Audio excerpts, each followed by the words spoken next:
ازيكم؟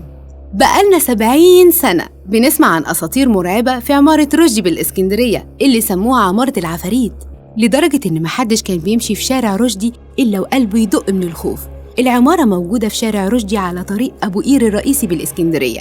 فضلت العمارة دي سنين دخولها مستحيل بسبب العفاريت اللي فيها، لدرجة إنها اتعملت فيلم سينما ونشروا السكندريين حكايات وأساطير مرعبة عنها، منها إن كان بيقولوا إن الحنفية بدل ما تنزل مية بتنزل دم، وإن في زوجين سكنوا بالدور الأول لقوهم الصبح جثتين متلطخين بالدم، وتانيين خرجوا يصرخوا في الشارع بسبب الدم اللي على الحيطان، ده غير الأصوات الغريبة اللي كانت بتطلع منها.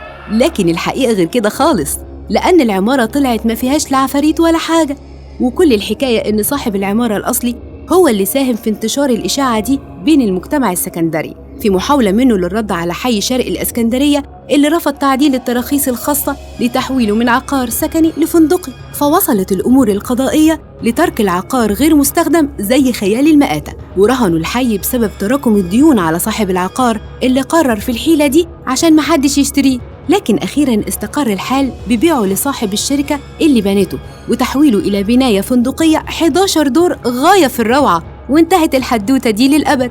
بس خلاص.